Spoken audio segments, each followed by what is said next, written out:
JAFFOs, ball out Pro Bowl, Tony Romo, 40-yard dash, boy, don't be slow-mo. Get on the court, boy, I make go. Outside in the sun like Elliot Kobo. I'm running fast, LA de la Cruz. Turn on the JAFFOs, get my news. A7FL doing good, how I knew. All pro, JAFFO, the all pro. Jump talk sports, they speak facts. You talk smack, you get sacked. Come tune in, sit in chat. What sport you like, they speak all that.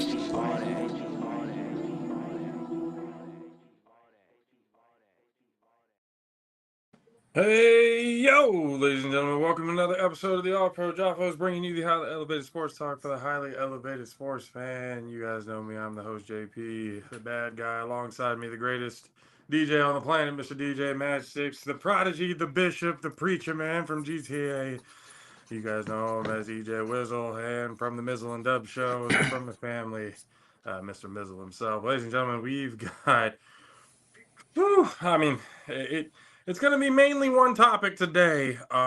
We may get to some other topics later on in the program. Probably not, because there's a lot of shit that we need to talk about and find possible solutions to. Because just got word yesterday that apparently in the A7FL there is currently not going to be a national championship. So this is going to be very fucking interesting for the league. Unacceptable. And we've got a couple of guests tonight. All of them, you know. And to start off the show, we had to bring him in because as much as he's not necessarily involved with the A7, but he's still widely considered the legendary voice of the A7FL. And ladies and gentlemen, you guys know him. You guys love him from IGSN Network. Your mom's box, Mr. Matt Ryan. How are you, sir? I'm doing well. You may not want to say that. Those are the last words you ever want to say on the air. Now you just can't talk. That's how that shit goes. Appreciate you for being on, sir. Obviously, there's a lot of shit to be talking about, but first and foremost, you are definitely missed amongst the masses when it comes to the actual programming of the A7FL on YouTube. But you're doing your thing there on IGSN, which I think uncensored Matt Ryan is extremely entertaining when we're watching these games. But how have you been so far this year, and with everything that's been going on with you, how have you? You said there's a little bit of validation and stuff like that for you from what you've been doing, but how are you feeling so far as this season has gotten to where it's gotten to so far? Well, you don't want the people to replace you, to replace the legacy you've built. So, selfishly, you want them to do well, but I knew what would happen on those broadcasts would happen because the support structure for things like that just don't exist. Like, I won't go too deep into it, but everything you saw for the most part, literally all the stuff you saw for the last 4 seasons or so were either done by me or Ryan DePaul or Rob Wright, who still does a lot of great content over there. Him and Ari are the reasons why you get visuals and images every single fucking week. But I've just taken that to what I'm doing at the IGSN. Initially it was a fight to get attention, because LJ and Corey back together, that's going to get people interested. And, those are 2 voices that ring as loudly, if not louder than me in this game, because of the history and legacy attached to both of them. But it was great to see people come give a try to what I'm doing over there, which really is just an extension of what we were doing the last few years. And it's hard for me to say, it's any better or any worse, because it's literally the same process. The only thing that's different is I get to say fuck now, and I play old commercials because I find them to be fun. Like it sucks doing it by myself. I'll say that straight out. I'd rather have my staff, but I'm doing this on my own, so I can't really afford to pay people. Like, that never stopped anybody in this league, but I'm, if I'm going to do something, I'm going to build it, and then I'm going to try to put some money in people's pockets. Like, that's what I would want to do. And also I'm doing it from my fucking home office, and there's some room. I have a lovely home, but I can't really fit 5 fucking people in my office, and I can't give up my apartment again. Because, like, for the last 2 seasons, we were producing the games out of my house. You literally saw playoff games in my old apartment sitting on the couch with me, Corey, the whole staff just in my fucking living room producing playoff and championship quality games while we're sitting at my coffee table on my old ass couch. And I miss calling games with Corey and Rob. I can't say that it doesn't feel weird, and it just, to not have my left and right arm there to help me get through most of these games. But also, those guys turned into 2 of my closest friends. I'd fucking go to war for those guys. And to not do the thing that I think, and this is no knock on Dub or anybody else, I don't think any booth in football, let alone the A7, could touch when me, Corey, and Rob had a great game. Any championship game, any big playoff game, even when we were calling this shit on Zoom, like the Fall Brawl Championship, we're doing that from our houses, and we're gassed the fuck up because it was one of the greatest games we ever saw. Corey was in Bullhead, actually. Corey was in Bullhead. Me and Rob were in New Jersey, different parts of New Jersey, respectfully, at the time.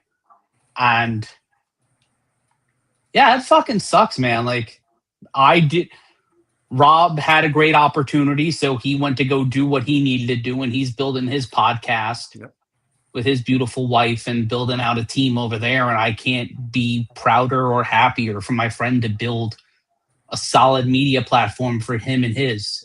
Yeah. But I quit at least half a dozen to a dozen times in the last 3 years per season, and had to walk myself down. But it got to a point where I had to do what was best for me and my health and my life and my sanity. The money they were putting in my pocket, and it's not a knock on them, the money in my pocket was a supplement. Like, I was working 60-hour weeks for the league, like sometimes asked to, sometimes not asked to.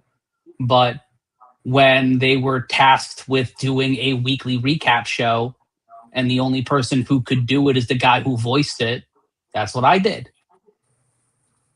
The media structure, the social structure, a lot of that was built on stuff that I learned bouncing around fucking control rooms and productions. And I've had a sports radio producing career before this, a legitimate radio producing career. After this, I'm a fucking television producer. This is what I do for a living. So to be able to do that and give other people opportunities like that this was a dream job. But I had to walk away from it because it was making me sick. I mean, no fault to that.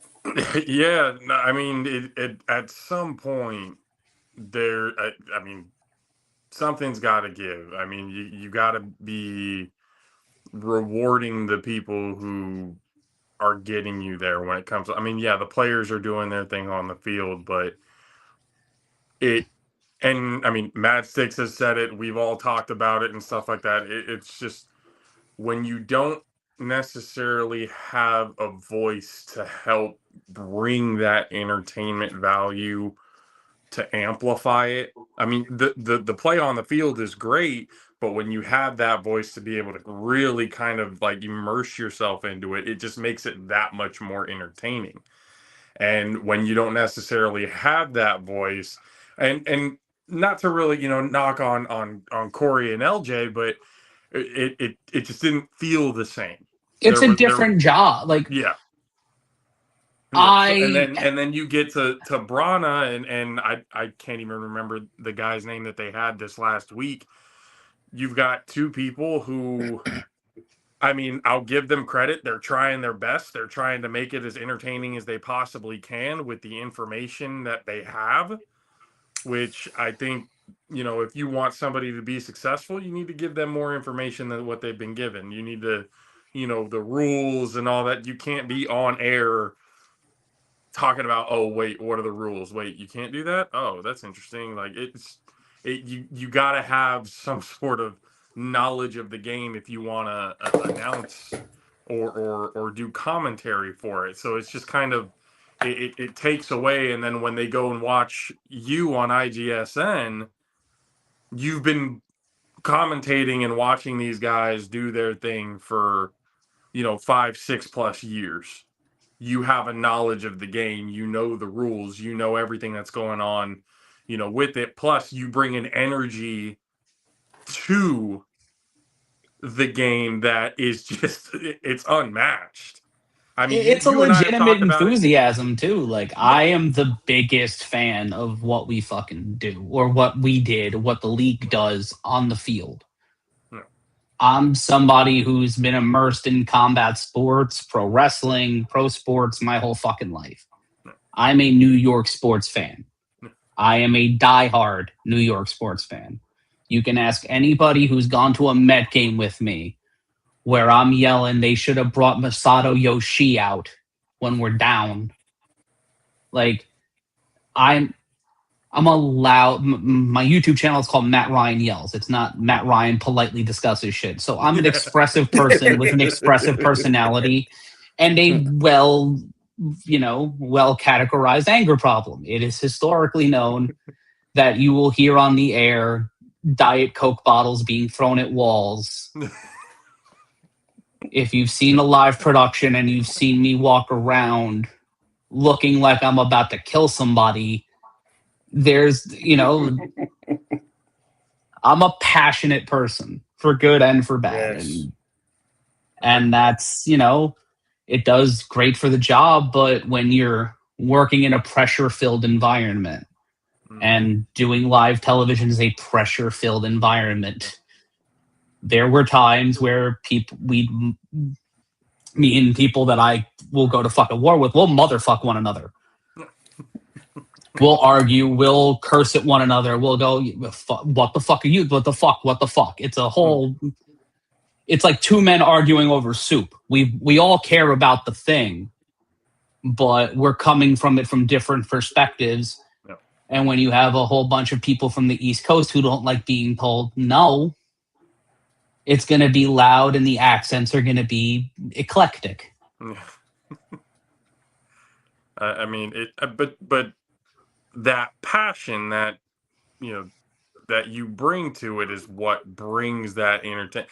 When you're able to kind of tell when you can see the frustrations and everything that that you express out, you wear your heart on your sleeve. We've seen that for years. Me talking to you outside of this, like, I can tell, like, the knowledge that you have is just, yeah, I can see exactly why you would get frustrated at this situation or that situation, and why, if things aren't working correctly, especially like you said on live TV, high pressure spots, you want things to go well, but as soon as they go wrong, that's where the excessive passion, we'll say, comes into the play. But you've always been, in how I've looked at it, and I don't know how anybody else looks at it, but I'm just going personally what I've seen from you and what I've seen talking to you. Your shit. Like I said, the knowledge is all there and then some. So me kind of hearing from you and then also kind of seeing certain examples of that knowledge not being utilized properly is one of those things that I kind of look at and go, good Lord, what are we doing? And now we're in a situation where, things, it's it's hard to really kind of take the league seriously when you have all this momentum, when the leagues, the championship games, you have every championship game the last 5 years has topped the last one, and it's been getting better and better, and yet we still haven't seen the necessary growth that you would expect to see with said quote unquote successful seasons. And we got another guest in here, ladies and gentlemen. Some of y'all love him, a good amount of y'all hate him there out on the East Coast. He's the head of the referees out there in the A7FL, ladies and gentlemen. Please welcome to the show, Mr. Will Franklin. How are you, sir? I'm decent, man. Appreciate you having me on, bro. This motherfucker's been tired of my voice the last 3 days. Yeah, I'm man, listen, I'm almost officially at my word limit for the day, so forgive my lighting. Okay. I see Mizzle up there smoking that Reginald still. It's all good though. I don't He's smoke at work, that, bro. Don't blow his fucking spot. What are you doing? He's at work. I don't think he can. Yeah. Got this new scratch and sniff app. Lord Dear Jesus. Lord. So, I mean, obviously you guys have seen what's been going on. I had a live scene, Well, motherfucker. We've been in the mud for the last 24 fucking hours. Will a little bit longer and a little Absolutely. deeper in it than me. But if I wouldn't have, if I can't, to phrase it, I have been involved since this went down in the fact that my messenger blew the fuck up. And then within that, people go on Facebook Live, and then Facebook Lives go Facebook Live. And I can't say I'm surprised this happened, because I kind of been telegraphing that on Sounds of the Game, which you could subscribe to on any podcast platform. And if you watched on the IGSN, or if you looked at the IGSN socials, if you listen to any of the intros we dropped, I kind of fucking telegraphed it. And I'm not surprised, because people in this league talk to each other less than families of divorce. they definitely seemed like the lack of communication was at an all-time high. One side's hearing one thing, one side's hearing another thing. It that was on the live with Kenny Stansberry and Munchie and Ryan DePaul earlier today. And the only reason why I did it is because Kenny was having problems with his connections and everything else like that, and I didn't see anybody else doing anything to help him. So I said, I was on my way to see my fucking doctor.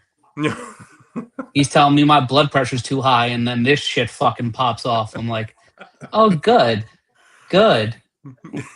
It just seems like one side hears one thing, one side hears another thing. Then it's, who's ducking who. Then it's back and forth on what the hell is going on. And then it's just turning into a whole shit show of, and the players, I'm just like, I'm not seeing a whole lot of logic. It's just fucking talking shit back and forth. There's not really trying to find a solution. It's just, I'm going to shit talk. Yeah, because they're pissed and they're aggrieved. Like, if something happened to you at work, at your job, where you found out, oh, that's not my job. I do this. Why am I having to be tasked with solving this larger problem that is the problem of the place I work for? Or moreover, the thing I pay to be a part of. Yeah. So I can get why the players are aggrieved. But also, you know what? You know how the players wouldn't have been aggrieved if you talked to them before March or April or May. Matt, that sounds too much to be right. I mean, we talked about it before. Like, as soon as the season ends, the conversations need to start happening of where championships are going to be, Final Fours, whatever it is going to, whatever. The conversations cannot be, and we said this before the beginning of the year, we can't be deciding where the Final Four is going to be 2 weeks before it's going to happen. Take a play from the NFL. They have this shit planned out years in advance. Yeah, but Mizzle, the NFL has a war chest. They barely have a chest. So like you can't say, oh, let's look at how the most successful sports league in our country's fucking doing when there's no there. Right. Where is there's no foresight, there's no planning, there's no conciliatory behavior because everybody looks to stand on business because they refuse to look ridiculous. No. And then everybody looks like an asshole. And then everybody's pissed off and tired of everybody else. So they don't want to fucking, we got to relitigate all this shit to make sure next year doesn't work. No, fuck this. I'm going on vacation. And then they'll have 5 fucking Facebook chats and maybe a call. And then the fucking Super Bowl hits. And then everybody's looking like Lawrence Fishburne in fucking Apocalypse Now. And I mean, Will, I mean, you being, more behind the scenes, and then with the head of the referee, so obviously you're in some of these calls and some of these, or I mean, I'm hoping you are at least, from what is the source of all this? Why is the lack of you and I have talked out of the show before, and that's one of the things that you've brought up. It's just lack of communication or something. Just one thing gets interpreted differently. Like, what are you seeing? Like, how has this not been resolved yet after all this time? I'm gonna have to plead the fifth on 3/4 of that compound question you just asked. Matt Ryan represents most of the answers I would probably give tonight. I appreciated a lot of Kenny's points earlier on that live when he got real candid. I'm a true believer in the hierarchy of shit rolling downhill. Also communication. I believe a lot of these conversations were had by the powers that be that have these conversations. I just don't think that information is being properly disseminated down to the captains and coaches that need the information. And I think that's happening more so I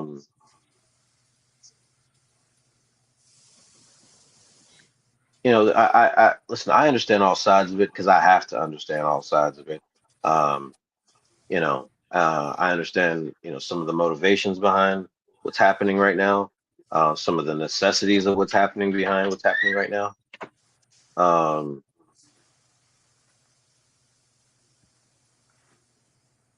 I haven't given up on the fact that we're going to have a Final Four and championship.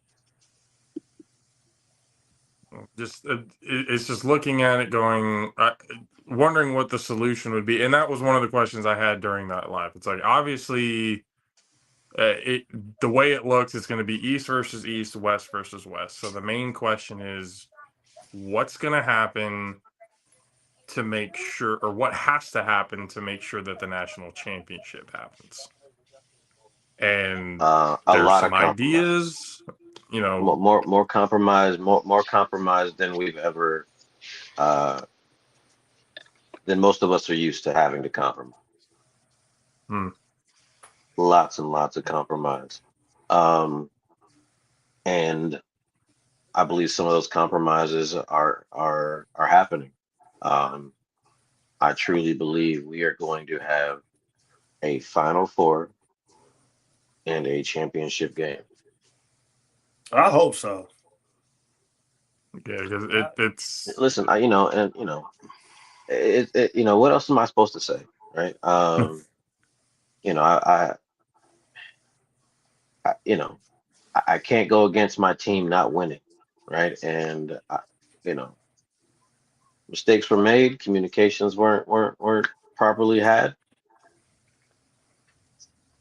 But you know, we're the A7FL, man. We always get this shit together. But you know, I take it personal though that while I know I'm nowhere near at fault of making any decisions that have led us to where we're at right now, it's still happening on my watch. So, Mhm. you know, at all costs, you know, I'm still protect this house. And, you know, if that takes maybe, you know, if all that requires of me is having the hard conversations, well, you got the right guy that's built for them. So, you know, um, we're having those conversations right now. I'm anticipating having one more tonight before I lay it down. Um, so, you know, I don't mean to be so cryptic, man, but you know, I have to be, you know, we've never handled these situations really on social media. You know, there's a lot of misinformation out there. Some people with some really off opinions. If you tuned into the Kenny thing earlier and he went on his rant, you know, I believe he spoke, you know, some truths. Um, as to why the you know the West may not be prepared to come out here. But again, um, I understand all sides of it at this point. You know what I mean? Um, I understand it from Derek's perspective. I understand it from uh, Insomniac's perspective, Sick Wit's perspective. Um, I understand the gripe of the guys out east. We went out Mm. west in good faith that you know the way that the format is going to be from here on out is while Final Four is in one city, the championship's in the opposite city, and we flip flop every year unless we you know open a dope market like you know a Houston or a Dallas or something. Obviously, we want to get in there as quickly as possible. Mm. Um,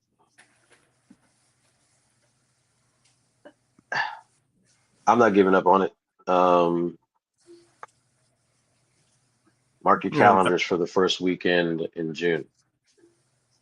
I mean, nor do I feel anybody's really gonna give up on it. It's just there is a lot of not so much as pressure, but for lack of a better word, pressure because there's so much shit that just gets filtered through everything.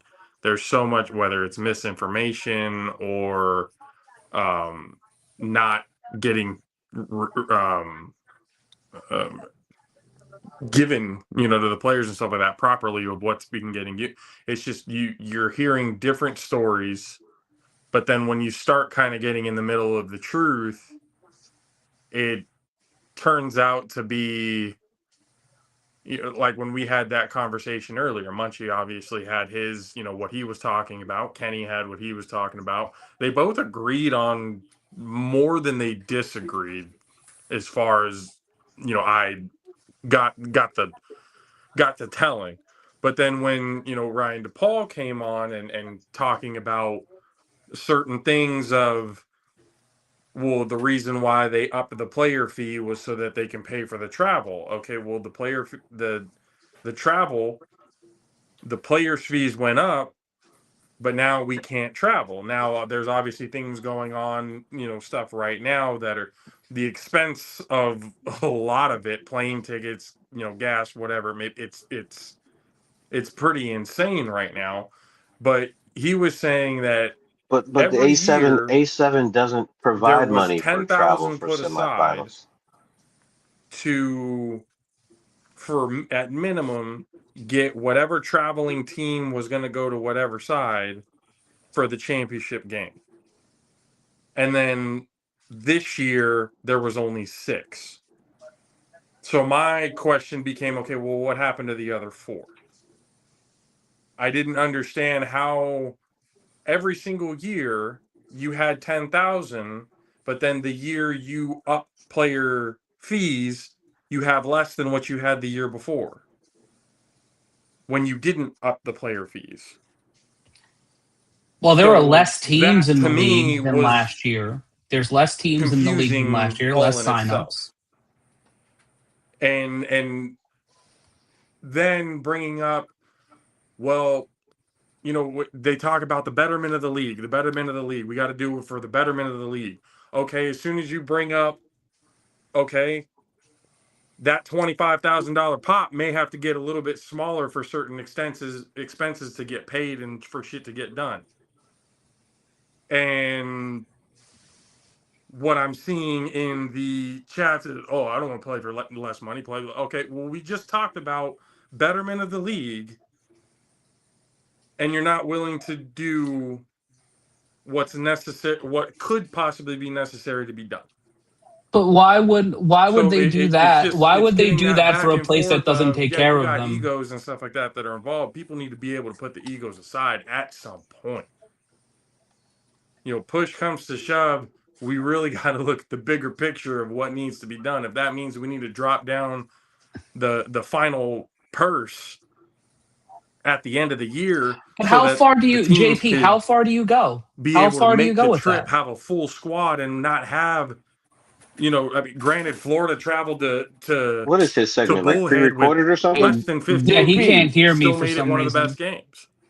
JP, you can't hear nobody? You know, Can you hear us, and JP? it's, to me, Yeah, it's he just Nah, can't he hear can't confusing shit. on hear. I don't how. think he can hear Yeah, Yeah, nobody. no. He can't JP, He hear can't us. hear shit. you Can you can't hear hear me? us. We I can can hear hear you, but can you. you hear us? Fuck, here we go Yeah. again. Hey, Goddamn Dub. why you gotta?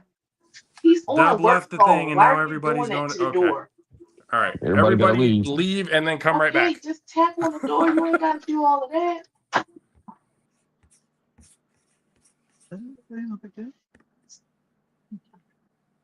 Was you supposed to leave? What we doing, DJ? yeah, we gotta leave all the way out and then go back in. I think when Dub be leaving, he Okay. be messing it up.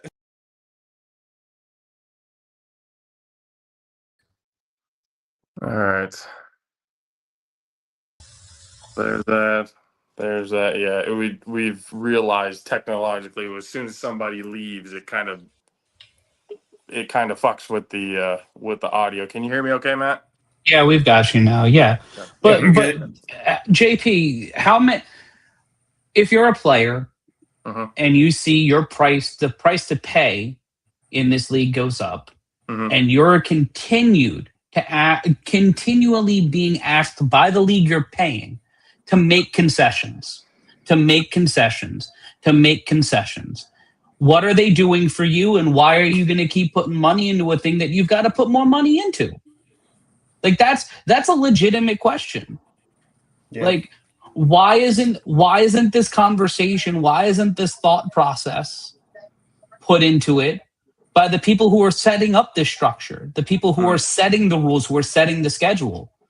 Like, why is the schedule every year going through 35 different permutations because the people can't get each other on the fucking phone and agree with anything? Why is it that these things continue to happen? And I can hazard a guess, but I won't say it. And we all probably can hazard a guess why. But why is it that this league every single year, it's the same problems at the same time with no actual solution until we all realize gravity's gone and we're all floating towards the fucking sun, and we keep getting crispier and crispier every fucking year. And at some point, someone's going to get burnt. And then it's all fucking over. Like, this is what you get when you put yourself in this situation time and time again and think, oh, the scorpion's not going to fucking sting me. I'm helping him get across the water. No, it's a fucking scorpion. They're going to fucking sting you. I mean, it's just, again, I look at it. Why are you go, going to trust a ferret to root out a problem when all they do is create more?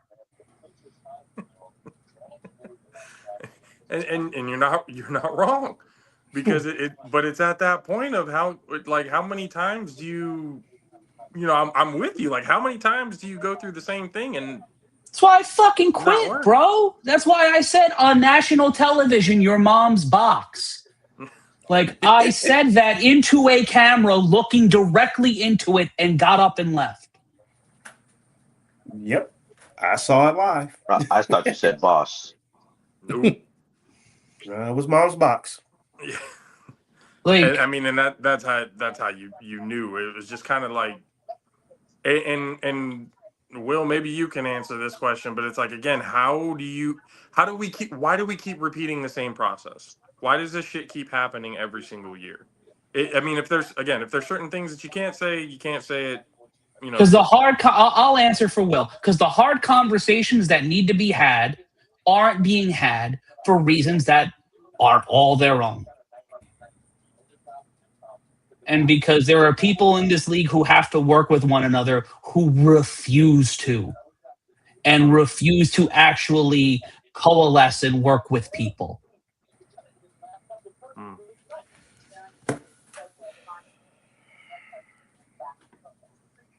I mean, You know,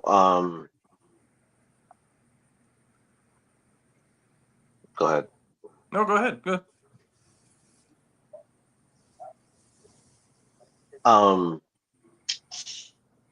You know, I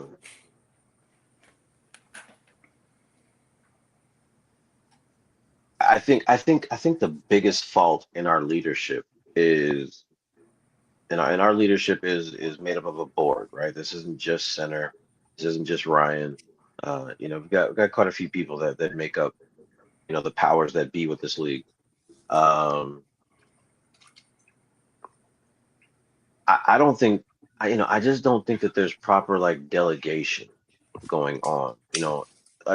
Proper delegation. We got a lot of talented people around this league. Matt Ryan being one of them. Absolutely. You know, he's, you know, jack of all trade and master of most of them. You know what I mean? So he's got, he's black level, black belt level, verbal judo or whatever it is you want to get into. You know what I mean? I'm just using him as an example. He's the glaze is getting thick here, but we need to be able to delegate to the people that have the skills to do certain things. Sell markets, right? If your strength isn't selling, put someone in charge of that doesn't mind. If you need some help with something else, connections, establishing relationships with maybe some travel agencies. If that isn't your day-to-day thing, there's got to be some people out here that we're surrounded by that that can handle it. You know what? I still to this day I miss Kelly Hurst being a part of all this. I think we would have had a lot more solutions a lot sooner had we paid more attention to what she had to say about things. It's a shame that we've gone through some of the talent that we've gone through to still be in this position. This is because they want all the credit and none of the fucking tired blame, of this bro. conversation. But they're getting it. They're, even unjustifiably so. I think this time, I don't think that this is a real A7 issue. Well, to piggyback off what you were saying, Will, this time around, this time around, I don't blame the organization of A7FL. The only thing that I can really point out that I wish they would do is when decisions are made at the levels that they're made at, is to go on these player pages and absolutely post it across all the boards. I don't think it should be left anymore to be, a conversation with all these notes and all this other stuff and these decisions being made, and then you depend on individuals to go and disseminate it, like a Instagram post, man. Put that shit out there. Let people criticize it. Let people poke holes in it. That's what I do when we come up with new rules. I want to see, what are the holes in this rule? How can it be gamed, right? So I put it out there to hear all the negatives and the things that maybe we didn't think of, but I digress, man. This fucking sucks. This fucking sucks. Yeah. Yeah. I mean, Mizzle, you were gonna say something real quick? Oh, well, I was just gonna piggyback off what Will was saying about Matt. If you look at this weekend's broadcast out in the East, they couldn't tell no names, nothing. Yeah, You that know, goes into and the institutional Matt failure yeah. of the league. They put two people in there with a collective 3 games experience. They didn't. The rosters are never updated. The uniforms change Hold week on, over hold on, week. hold on, hold on. Shorty. Stag soda. Yeah, because they don't fucking have Stag anything written soda. down. Yeah, because you know Not what? snag That Sosa. yeah. Yeah, bro, you put Stag somebody in soda. there who's supposed to remember and know all these fucking nicknames, and they're reading off an Excel spreadsheet that's never updated. Yeah. I mean, well, me Like, and you talked about it last night, Matt. It was unprofessional. yeah, they're not. One of them's a semi-professional announcer. The other one's a fucking YouTuber, bro. Like, that's the thing. It's such a disrespect to not to me, but to the fucking audience and the job. Like, not everybody's a play-by-play announcer. I'm barely a fucking play-by-play announcer. I am somebody who knows how to do it because I've listened to it my whole life, and I ripped off Bob Papa's cadence. And I threw in a little couple of fucks and a, Alan Page reference every once in a while. Like, the job is hard because you have to be prepared and you have to know what you're doing. You're throwing people in there who've never thrown to a commercial break, who don't know the process of a show. They're going off a format put together by someone who stole my formatting and barely has an understanding for what the fuck it is. And I stole that format from fucking MLW, and before that I stole from like the A7FL TV format is a mix of what Stadium gave us 4 years ago, my time producing games for the New York Rangers on the radio, because I would fill in like once every year when they would have games on the station I worked for, and the wrestling companies I worked for. Like, I was a producer at MLW. I formatted their fucking TV. I've timed television. So I knew how to do that. I learned how to do that job because I got thrown into that job. And I grew into it. And I learned from people who knew how to fucking do the job. Who at the A7FL is going to teach people how to do commentary? The only person there who's been able to do all 3 phases of a play-by-play announcer is fucking Corey Hammond. And you know how Corey learned? Because he sat next to me for fucking 5 years, and he had to fill in a few times when I had shit to do. Like, LJ's LJ. LJ's not a play-by-play announcer, and that's not a knock on him. But what LJ does is different than what, the generic play-by-play announcer has to do. Do reads, set things up for break, follow a format, listen to a fucking producer. Like, that's not what LJ wants to do. And that's fine. It's what Corey has to do. Corey does the reads. Corey does all the other shit. And then you're throwing 2 people in there who are greener than fucking grass and expecting anything? Like, you're making your own problems because you refuse to address the fact that we fucked up. Or you haven't developed He a would have deep been better enough off bench. micing me up. Having a referee mic'd up during the game would be very interesting. No, they would be thrown off the air in 5 fucking we'd minutes. be gone. We'd be gone. We'd be gone. Based on just, We would be gone. I didn't say it'd be We can't even successful. I get said through it'd the be very coin tosses, interesting. man. We'd be gone. But I mean, again, when you're, and I get there are certain things that are controllable, certain things that are not controllable. But at the end of the day, when you have leadership or a board, whatever, that isn't willing to delegate, isn't willing to work together, isn't, from what I'm seeing, isn't willing to learn from the mistakes that have consistently been happening the last 5 years, capitalizing on the amount of capitalizing on the viewerships and stuff like that that's been happening. You're getting talked about on ESPN talk shows, talked about by former NFL coaches. You've got all of the, you've got, guys like Snoop Dogg looking at the league and putting stuff out there for it. You've got all of this momentum and footing, and you're not capitalizing on it. And like Matt said, it definitely seems like you want all the capitalizing fucking credit, on. but none of the blame for when shit goes wrong. Is he pre-recorded again? No, He's pre-recorded again. I can hear you. Yeah. No, he can hear you. He Oh, can hear you. You know, I think capitalizing on attention is a skill, right? So, you know, and if you're not going to be a leader that develops that skill, then you've got to put some people in position that know how to take advantage of sound bites. We should be. I don't think we can talk to anybody reasonably and come to the conclusion that we shouldn't be further along as a league.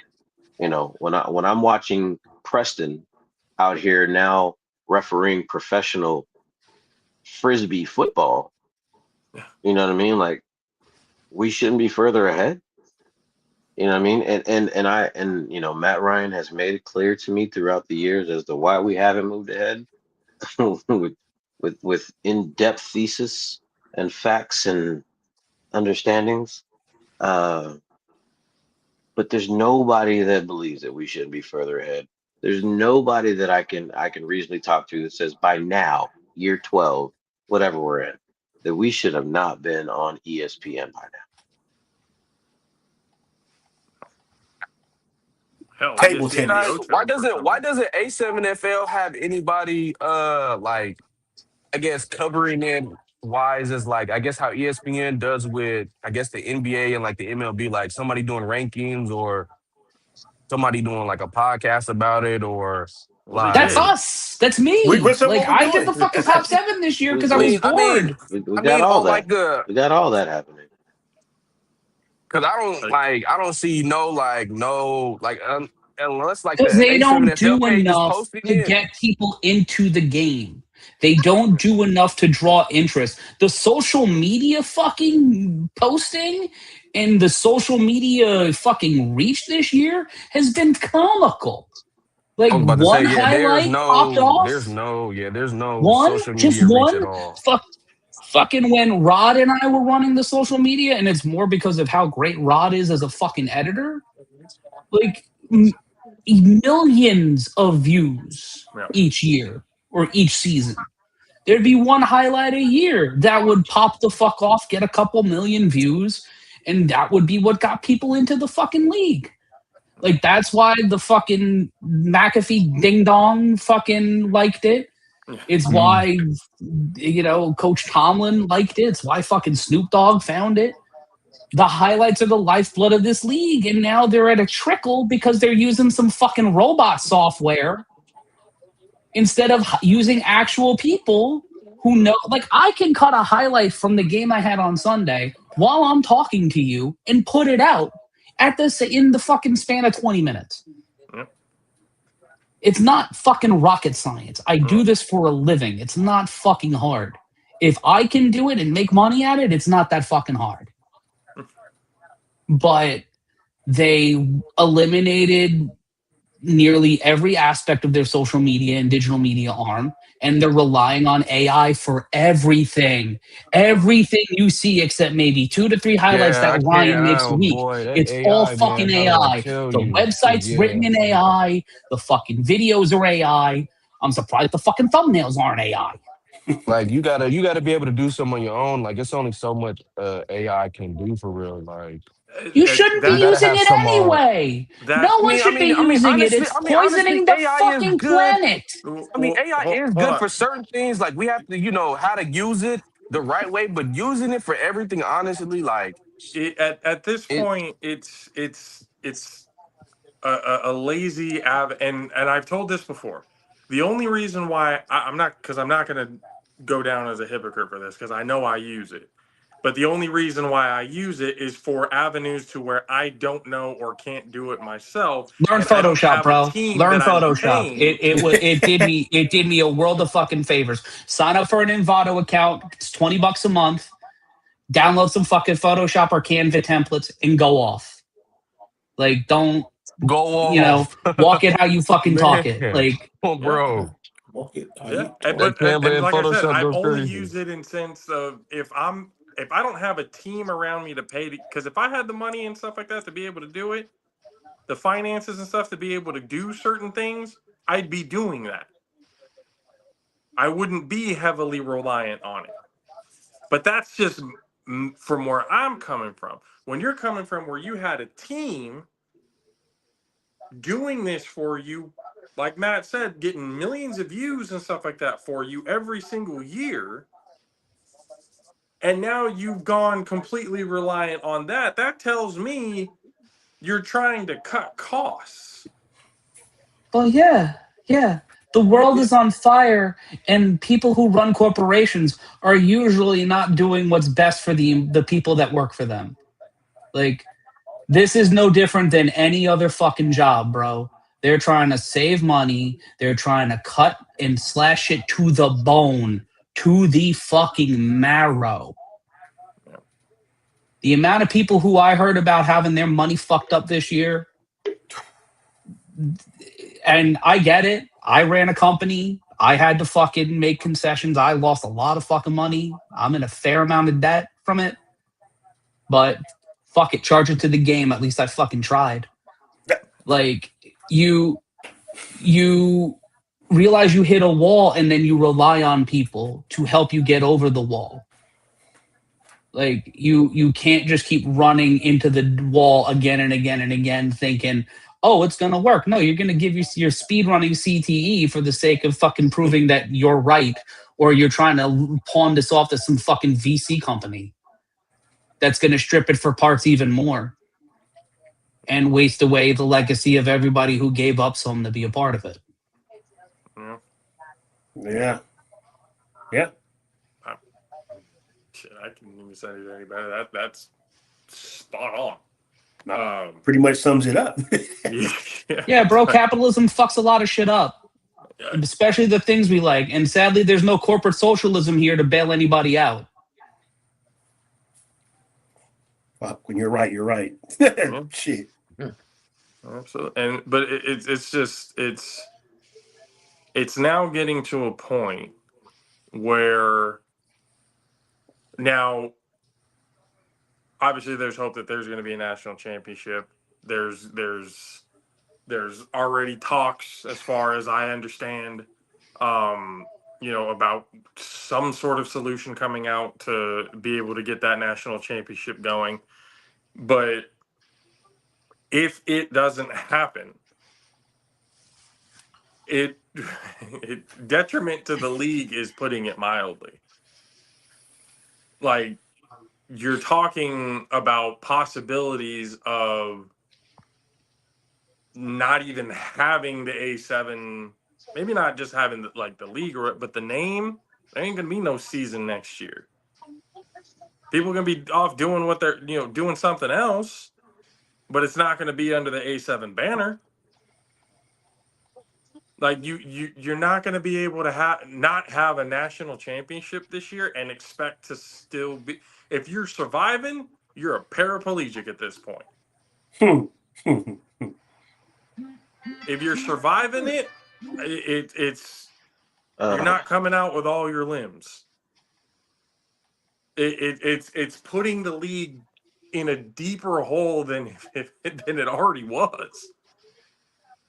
Like, you have to have this national championship game. Now, if egos cannot get put a fucking side, and I've said this time and time and time again, whether you're a player, whether you're a coach, or whether you're higher up, put your fucking ego aside and do what's right for the league. Not everybody is going to like the decision, but at least the league is still fucking running.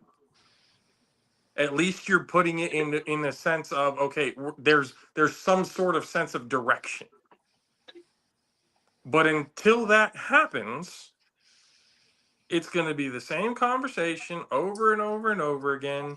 And like Matt said, just PTSD and deja vu the entire fucking time. And it's not going to get anywhere. All these, these 1 year, half year brand deals, all these supposed sponsorships and everything that are going on, like there's no longevity to it. because They the don't have a actual sales team, bro. Like, there's no one out there selling this. At one point, you had multiple people trying to sell this to TV brands. That's how the fucking stadium deal happened. I know of a fair amount of fucking deals that were supposed to happen, platforms we were supposed to be on, and then a week before the season, fucking nothing. And then these platforms go out of fucking business or they don't fucking pay. Some of these places didn't even fucking pay what they owed.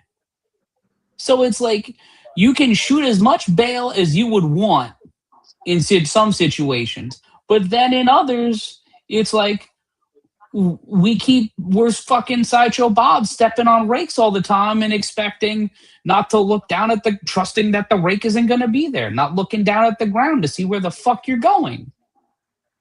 It's a myopathy. It is a nearsightedness. It's a short-sightedness. It is trying to go from week to week, month to fucking month.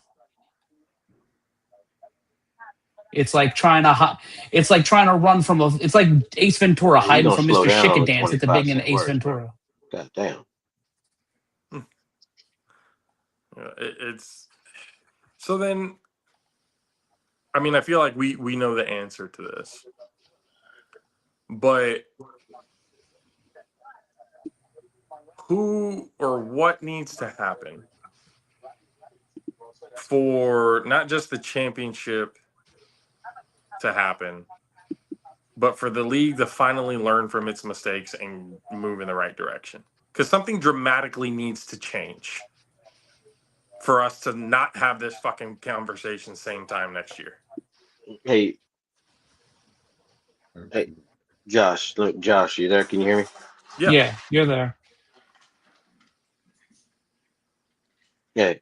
So, what do you think is the most dramatic thing that could happen or should happen that would make a difference?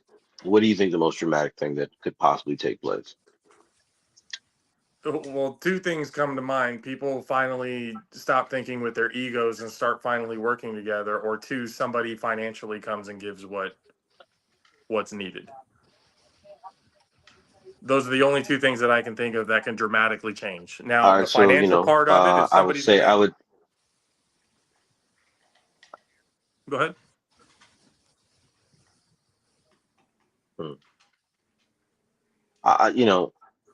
What you're talking about right now is like a personality change, right? So, let's just rule out the fact that people are going to change their personalities.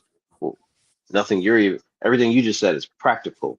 What is the most drastic thing that you think could or should happen that would make a difference? I mean, financials. That's it. That's really the only thing that pops into my. If the finances are there, then there's not really a problem to He's begin asking with. should someone be fired. I That's what he's mean, asking. Somebody's got to go, or some sort of sense of leadership change, direction. Something's got to happen. Like I can be, if I'm going to be brutally honest, I'm sorry. Center's got to figure it the fuck out or go. Ryan DePaul's got to help figure it the fuck out or go. Board me, whoever it is at the higher up, they got to figure it the fuck out or give it to somebody else who will. Whether it's somebody getting fired, whether it's somebody stepping down, I'm gonna be honest with you, man. Like,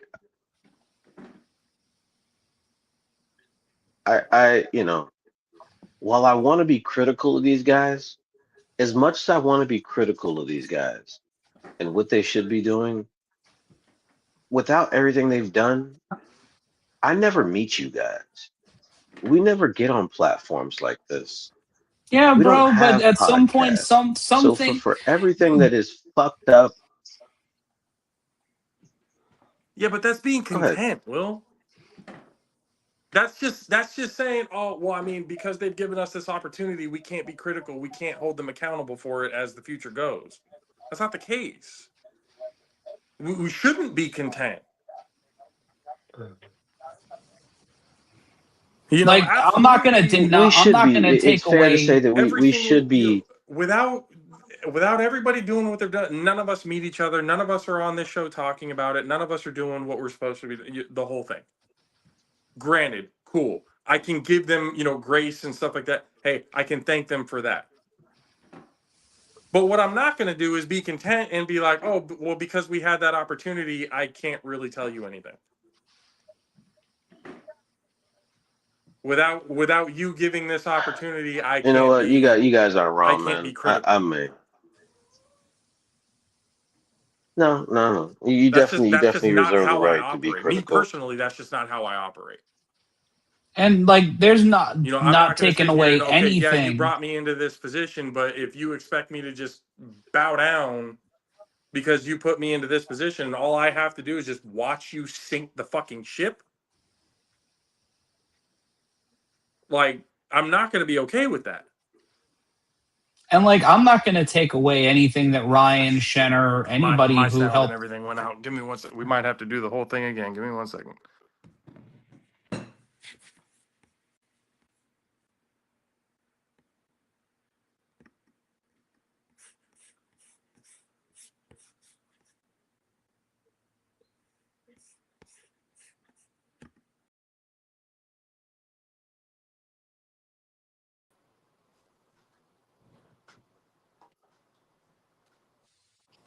Can you hear me? Yep. All right. So like, here's the thing. I'm not going to take away anything that Ryan, Shenner, or anybody who helped build this league do, but there's a certain point where they're not going to get it over the hill. Like, Ryan is integral to every part of this game. He literally keeps this league on the air every fucking year. If it wasn't for what Ryan knows, what Ryan's willing to try, what Ryan's willing to experiment with, like, he took a flyer on me being a producer when he didn't have to. And that helped make a lot of cool shit happen. Like, Ryan and I love Ryan DePaul. He's a fucking friend of mine. It's just this league keeps hitting the same wall again and again and again, and we keep expecting different results from the same fucking thing and the same fucking solutions and the same fucking problems. Yeah. Like, when the rank and file keep getting fucked over, and I understand the league runs in the red. Ryan said it on Facebook Live earlier today, and I completely understand that. But where is the looking to innovate? Where is the problem solving? Where is the time that it takes to build a brand or build out a brand? What's the identity of this fucking league? What is it? Who are they? What is the product they serve? Who's the target audience? What are the things they're supposed to be doing? So like, where's the marketing? Where the fuck is any of the branding or identity?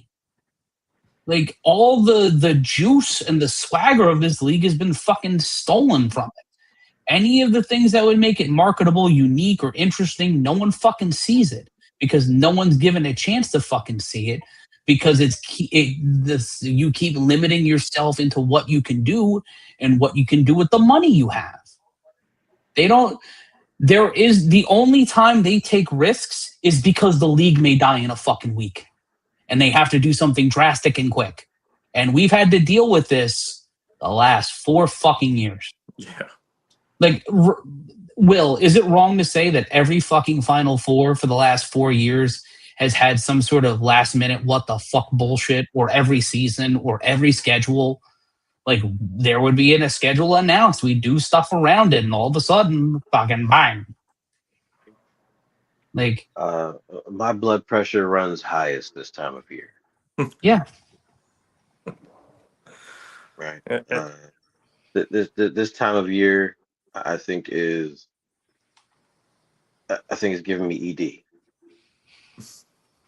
Jesus Christ. That's a very much you problem. No, man. No, it's not, man. I'm really able to attest it to this time of year.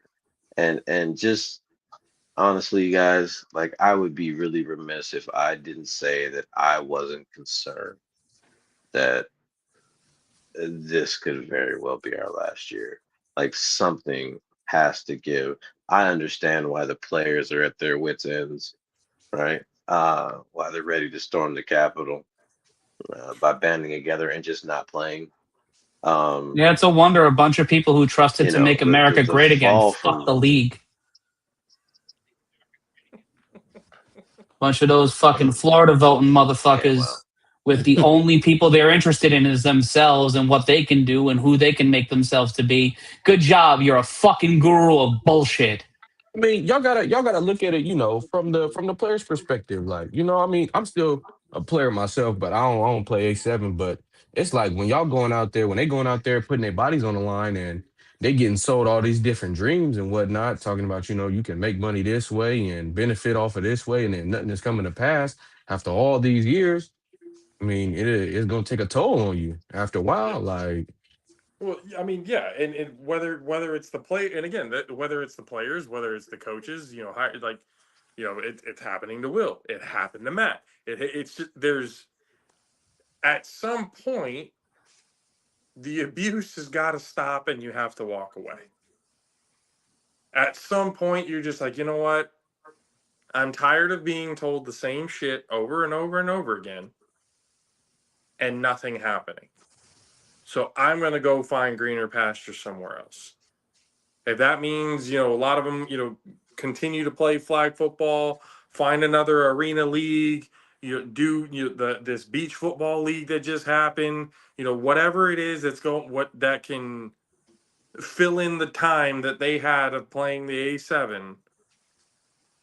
That's what they're going to do. And it's honestly what they should do. Because if you guys have heard it from me, outside of here, there are certain times, like, I'm just not going to deal with it anymore.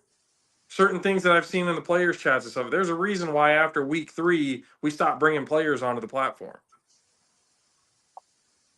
There's reasons for a lot of the things that we do here. We've put a lot of time. We've put a lot of effort. We've, spent money to get down to certain events and stuff like that. Last year's Final Four, me and Matt Sticks did a 24-hour trip. We made it up there, watched the Final Four, and that same fucking day drove all the way back.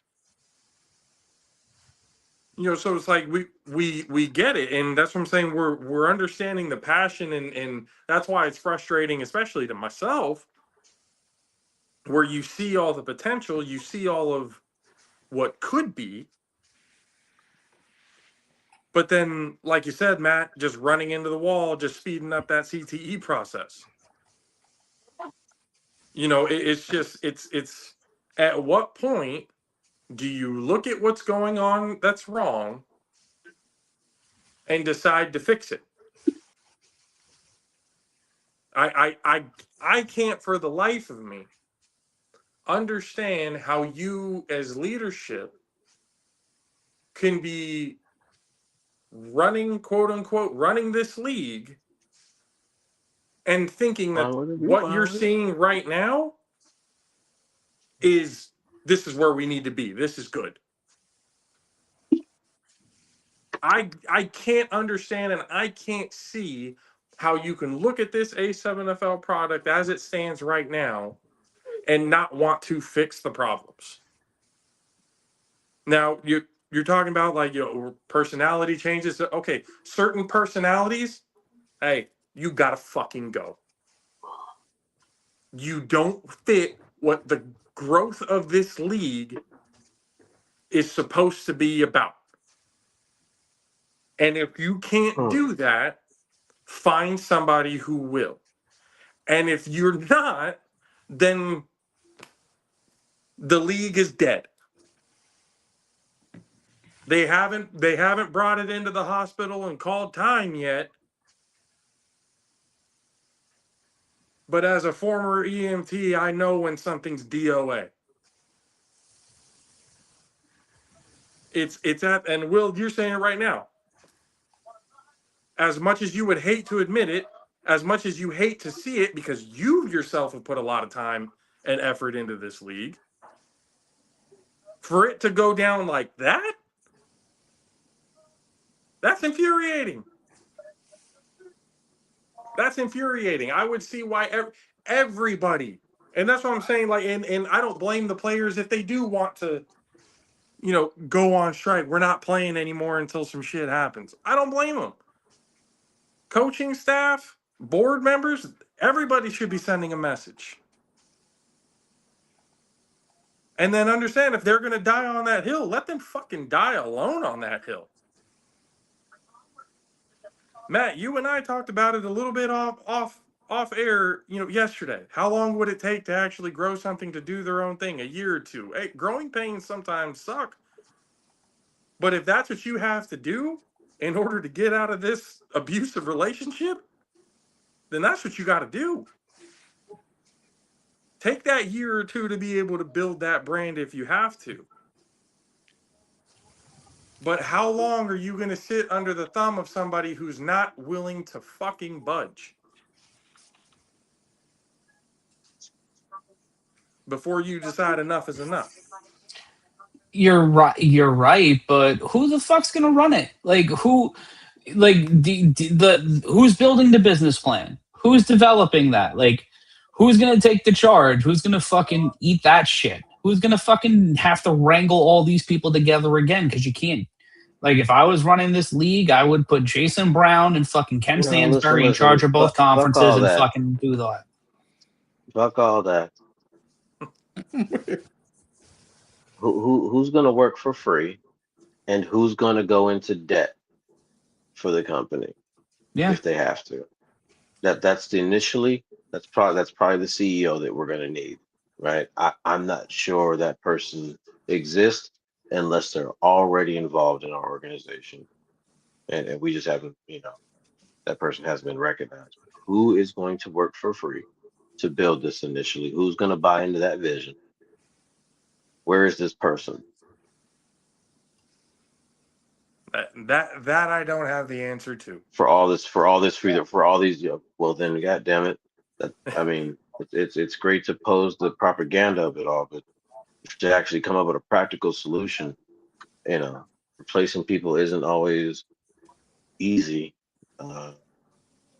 But I mean, all of us should be able to be replaced.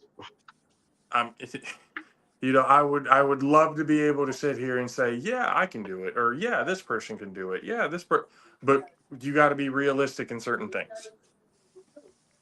It's just I don't have the answer, obviously, but that, with all due respect, Will, is not going to prevent me from at least trying to find said solution. I may not have the answer now, but I still have as much love and respect for this league to want to at least help somehow, some way, even if it's minuscule, to be able to find that solution to help get the conversations going to get solution found. If I can ask one question that somebody can answer and then everybody can group around it, that'd be great. Will it happen? I don't know. And then from the West, we got Derek Duncan in here now. So we got more from both sides. But again, like, I don't have the answers to. But that's not gonna fucking stop me from trying to find it. It's just not. And if that means, that's Matt, kind I of think going. Matt should take out an ad at ZipRecruiter. I'm not fucking running shit. Come on, man. What do you want me to do? Work. Barely got another. How we doing, Derek? Fuck you think I've been doing? So I mean, obviously we've been talking about it this time, and Derek, it's to kind of come in and give like the more West Coast perspective. We know what's been happening, but kind of the talks and everything that's been going down. But it's getting to the point where do we find a solution to said problems? I don't know. I don't know a lot of people on this panel would necessarily have yeah, I would love to say, hey, Matt, go ahead and do it, but I'm not going to volunteer his work. He's got other shit that he's got to do. I would love to say I'll try my hand. I got other shit that I got to do. I would, I got, there's ideas, there's plans, there's conversations that need to be had. But the whole main fact of the whole thing is who's going to be able to work together to help find that solution. So go ahead, Derek. I'm here. Are you sure? I'm good. I'm good. I obviously did not catch any of the show before I came on, but Josh, JAFFOs, it looks like Matt Ryan here as well. Thanks for having me on, guys. It's good to see you face to face, even though you're 800 miles away. But Derek, obviously we've been talking about uh solutions for finding the national championship, how we can get that done, being able to improve the product. Again, we've had that conversation, over and over again. It literally is getting deja vu, having that same conversation by come the end of the season. But at least from your perspective, from what you've seen, is there anything that, for one, to come up with a solution for national championship, two, some sort of sense of direction for how the league can finally stop shooting itself in the fucking foot? Yeah, man, I've got all of the solutions that I have put forward on multiple occasions, but getting everybody's buy-in on it just doesn't do the trick. So there's a couple of ideas. We are a pay-to-play league in general. There are some teams that cover their guys. There's some teams that pay their guys, but in general, we're a pay-to-play league. And until that changes, there's not a lot of opportunity for the league unless there's big sponsorship for them to put forth the things that are necessary for us to do all the things we want to do, like travel, like have neutral site games, like have the exposure that we're looking for. So the only ways we can get there is to charge enough to the players, unfortunately, to cover what everybody really wants. And the hope in that is that if the fee is a little higher, you potentially get a better quality guy as well, but there's no guarantees in that, right? So, last year we put forth before the 2025 season, I put forth the proposal that we were going to raise the league fees to $250 a person. That was going to cover 2 travel games per team, I think it was. No, that's not what it was. It was a 8-team Motherfuckers lost playoff, their and it mind on covered that idea. it covered travel for the entire 8-team playoff, is what it was, right? But that got squashed. The captains and coaches said, "Hey, that's a little too rich for our blood. Let's make it 125, and maybe we'll just have 2 travel games." And those travel games were supposed to be 1 versus 3, 2 versus 4 mid-season, and then that got approved, but the actual games got squashed by the league. They said it's too hard for us to plan for to manage. We either got to do it before the season or after the season, or maybe the Final Four, right? So that was the conversation. Then the only way that was going to happen is if we had 800 guys register to have enough income off the 125 to support paying for that. Well, we only had 366 guys registered, so the money wasn't there.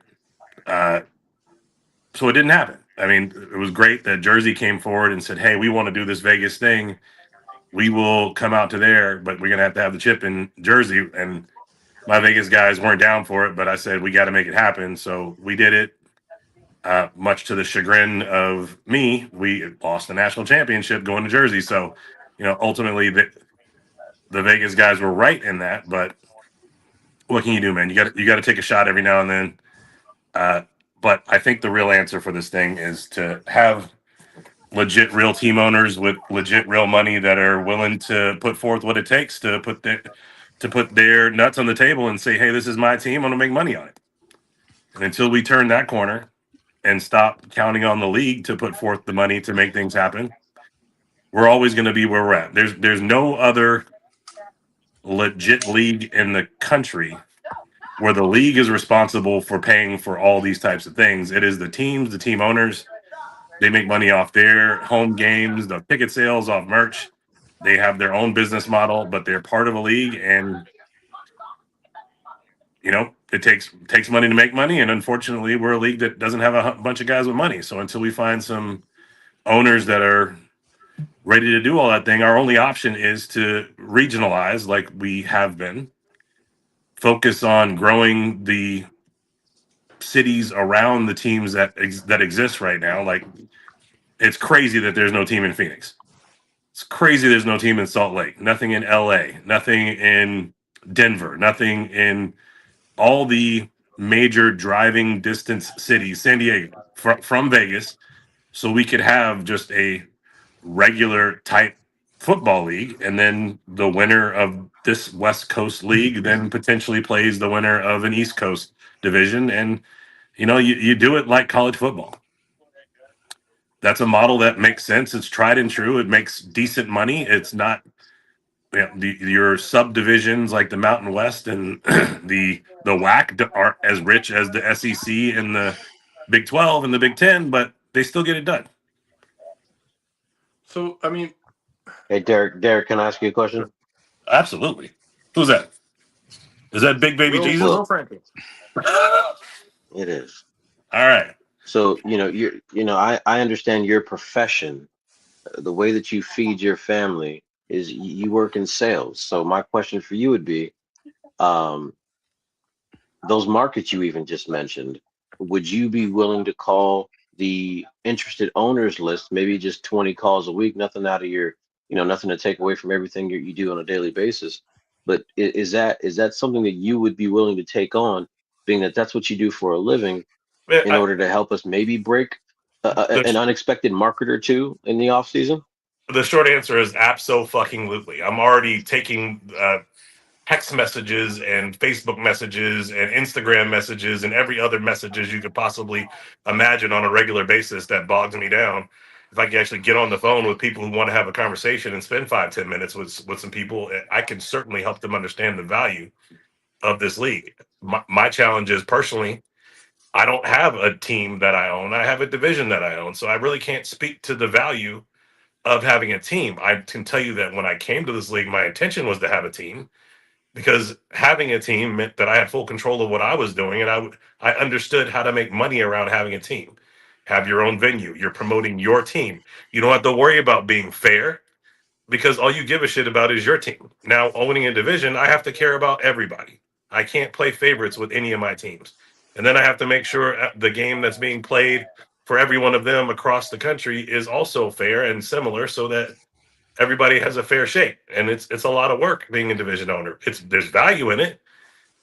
Owning some teams and eventually being able to potentially sell those teams off, there's a ton of value. Owning the division and owning all of the assets that we produce on YouTube, there's a ton of value in it. There's not a ton of value in it now, but down the road, when this league ever actually takes off, when people go back and look at those games and want to see what happened back then and the highlight reels and all those things, there's value in that. So those are the assets that I own, the trademarks of my teams I own in conjunction with the league, and there's value in that. But if truth be told, if I was going to do it all over again, I would have had one team. I came into the league asking for one team. They said, you can't have a team, you got to have a division. So clearly I rocked the fuck out of that.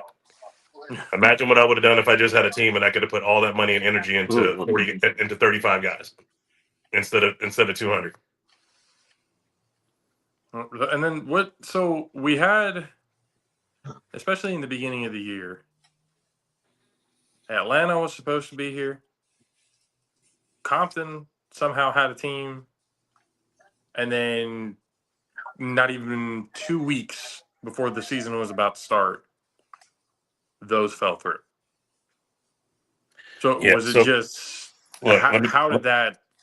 Let me be straight. Organizing a football team is not easy. It's not standard business, right? You can't just say, I have a football team, come play for me. You either have to be offering up something of value for them to show up and helping them understand why they want to be there with you, or you got to pay them.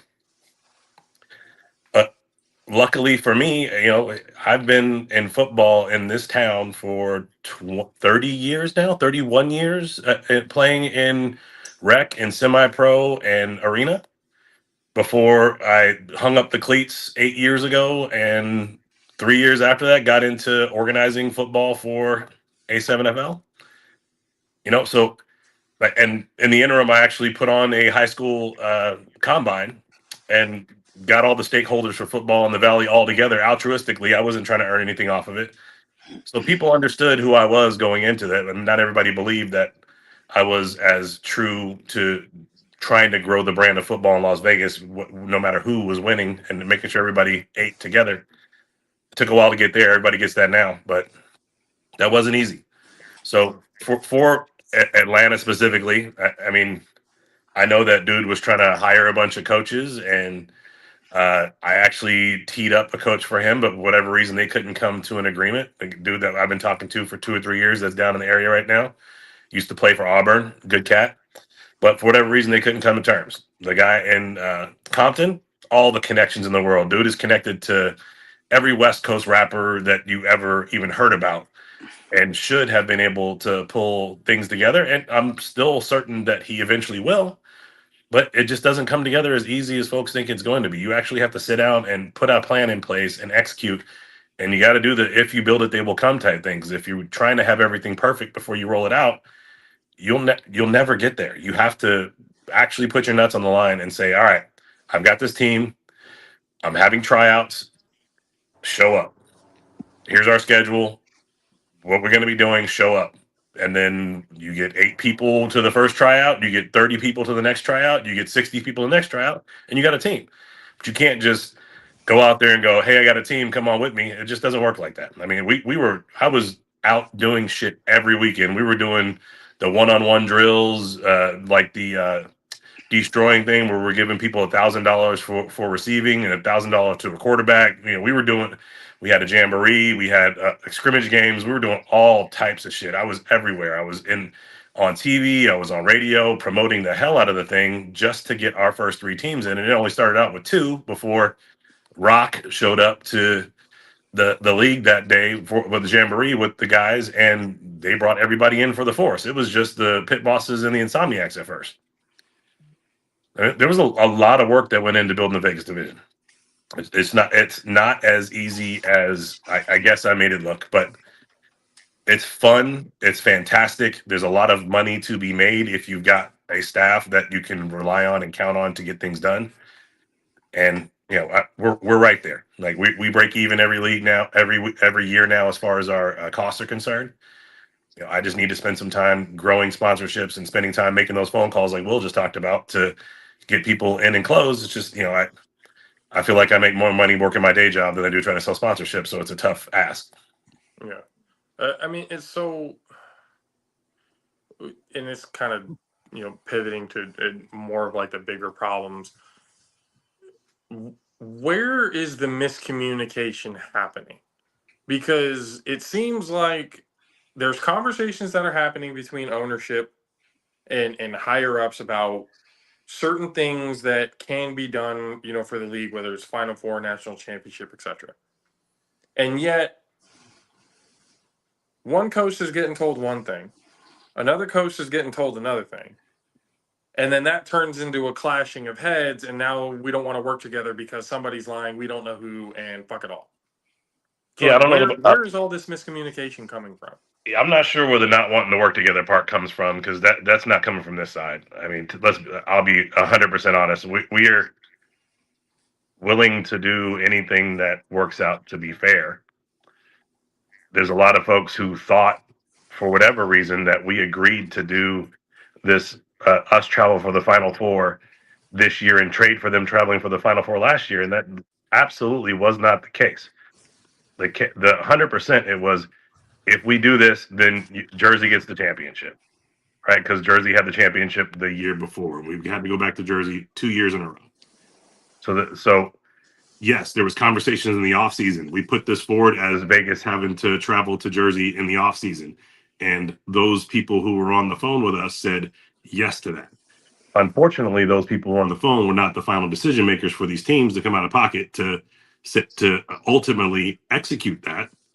And I put that on me for not making sure that everybody knew across the board this is what was agreed to, this is what happened. Because, I have the meetings, I put the notes in the chat. We've got, I don't know if you know this, Josh, we got a national chat with all the captains from every single team and their top guys where we have conversations in a Facebook group. So after every meeting, I put the notes after we're done of everything that's been talked about. And unfortunately, nobody read them. So I say it's on me because I didn't say, "Hey guys, this is a really big thing. You guys need to pay attention to this." But at the end of the day, it's on everybody for not paying attention to. Because I mean, especially from the conversation that I had with Kenny earlier on in the day, it seemed like there was an understanding of, okay, you guys, we'll come to you guys this year. You guys come to us next year. Okay, so let me just Whether put a that pin in was that real like quick. something that was set in stone, it Let me just seemed like it was a perception on their part that that's what was going to happen. let me just put a pin in that real quick so we all understand that was the conversation later after the season was done. Once we were in the off season, that I had with folks after the fact. It was not the conversation that was had when Jersey decided to come to Vegas. Jersey decided to come to Vegas was 100% their deal. Like, hey, we just want to come there and potentially, we both said it, but potentially beat up on Vegas and then have a Jersey chip with all Jersey. They thought these Vegas cats ain't shit. We're gonna go up there and beat them both and then have a all Jersey championship. And then we from this side said, yeah, y'all coming down here, you ain't shit. We're gonna be both you guys. We're gonna have an all Vegas championship. There was a lot of things being said, but never did we agree during the setup for them to come here that we would go there. That was never on the table. It did 100% get discussed after the season, and we thought it was a good idea. It's still a good idea, but that good idea needs what Matt and I used to call rocket fuel back in the day. We need some money behind the shit to make it go, and we don't have the money. So and then that also, with the money issues, like when the fees got upped, there was that understanding, and then Ryan DePaul had come up and said that every single year there's 10,000 put aside for said travel at minimum for the championship game. Yep. And the reason why the fees were up this year was so that travel could happen. Now, The championship travel for 10K you're talking about, right? Okay. right. So, but with everything that was done, there was only 6 instead of 10. So my question was, what happened to the other 4? And I never really got a straight JP, answer. what happened was instead of the $10,000 being set by the league, the money from the signups the extra money was going to be partitioned specifically for travel. They were trying to raise $10,000 from signups. They did not. They made $6,000. So that's what the pot is. It is not a matter of $10,000 disappearing. It is that they made a change to the budget that apparently nobody knew until today. Well, that's the first I'm hearing of it too. So I don't know where this information is coming from. I know that there had been conversations from Ken Stansberry and Ryan DePaul. Okay. They had it on a Facebook Live earlier today. Cool. So there was a conversation that I had with the league that they would take that $25 and put it towards the travel pot. I did not know that was going to be turned into this is the only money available in the travel pot because that's never. Well, that is what was disseminated to them, and they didn't know either. So it seems like somebody isn't giving the right information. Surprise, surprise. Yeah, I think we know who he's definitely talking about here. But it's and Will, I got your private message, sir. If you got to call it a night, appreciate you for being on. Yeah, I'm starting to fade, and I gotta go handle some shit before bed. So no worries, Matt. Always. I'm gonna be listening though. Love y'all. Absolutely. See y'all. Love you too, sir. Have a good one. But so that's where my problem is starting to lie. You, being a division owner, didn't know that until just now. Nobody knew that information until we had that live earlier today. Well, let me just say the only reason why I was even on that call was because Kenny was having problems connecting to begin with. I So lost you I second. hopped on there to basically get him there, and then him, Munchie, and then Ryan DePaul hopped on, and then that's what Ryan DePaul had stated, that that's where everything kind of went. That they, instead of the 10,000, they relied on the fees, and so they were 4,000 short. So that's kind of where the confusion happened. Can you hear me okay? Let's see. Oh, it's that thing again. Derek, hop out and then come back in. Because I think it's doing that thing again. Let's see. So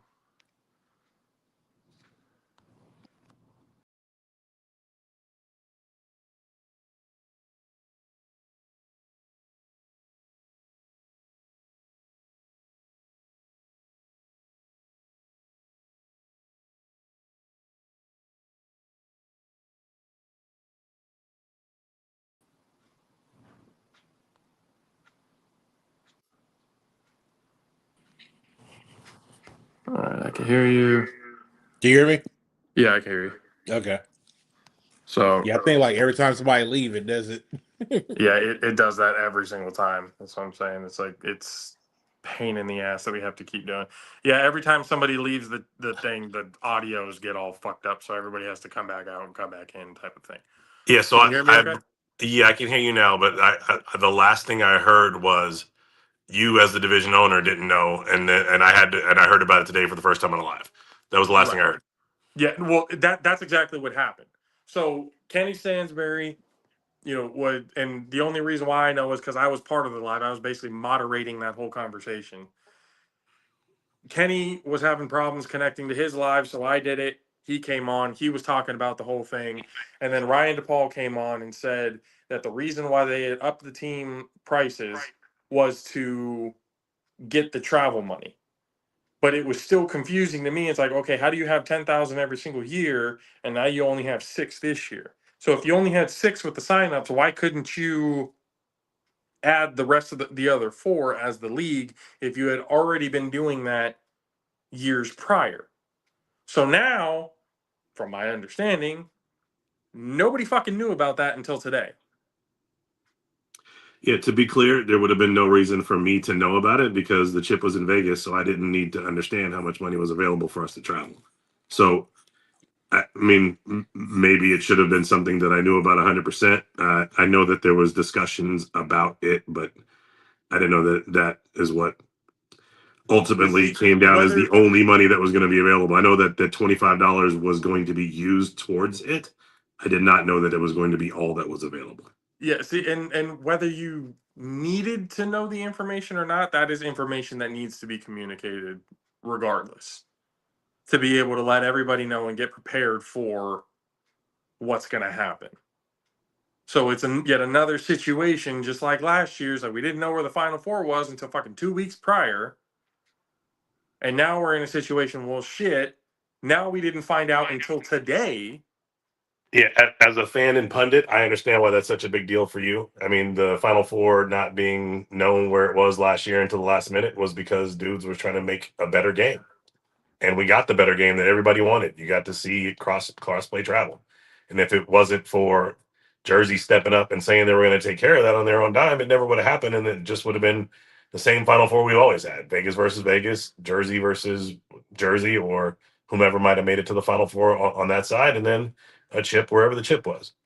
But the league thought it was a great idea, or the people that were involved loved the idea so much they were willing to take a chance to see if they can make it happen, and they did, and it was great. Yeah, it's Like let me just kind of lay this all out. Everybody wants A7FL to be IFL or even NFL or college and have everything set in stone. The way our structure is, that is never going to happen. When you have a pay to play league and the teams can come in and leave at their will, you can't have structure like that. It just doesn't exist. It's a fun league. It's some of the best football you can see that's raw and real, but part of that raw and real is where we're at and us being a pay to play league. We get to continue to always have a league because we are a pay to play league, right? So we have the longest tenured, continuously running spring football in the history of the world because we are a pay to play league. It, We have that because we don't have that structure that we have to be holden to, because we can be flexible to not lose money every single year. but then that's where and that's all perfectly fine, and I can see, again, why, because it's a pay to play league. It's gone, longevity is as long as it's gone. But again, at least these last 4 to 5 years that we've been involved, that we've seen, it has been a consistent topic of discussion of problem after problem after problem after problem because of no said structure. Yeah, Now, when so you have teams that obviously can come and go, pay to play league, but at some point, the higher up leadership, whoever it needs to be, there has to be some sort of structure if you want this league to start turning into something other than pay to play league. You have to have some sort of structure to it. Otherwise, the same conversations are going to happen. The same sort of back and forth, non-communication, misinformation, whatever it may be. That same shit is going to happen every single year without fail, to the point where, like I said earlier, you weren't here for it, but at some point, when you're getting told as a player, you're getting this, this, this, this, and this if you play, but then at the end of the day, you're not getting what you're promised. Same for coaches, same for owners. At what point do you just put your hands up and do what Matt Ryan did and said, you know what, I can only take this shit for so long. Fuck y'all, I'm doing my own thing. I'm not going to sit here and put all my time, all my effort, all my money and everything into this when we have no structure, no sense of direction, and no, in Matt Ryan's words, identity.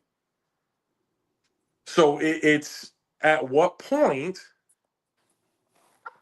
does that structure need to come into play? It needs to.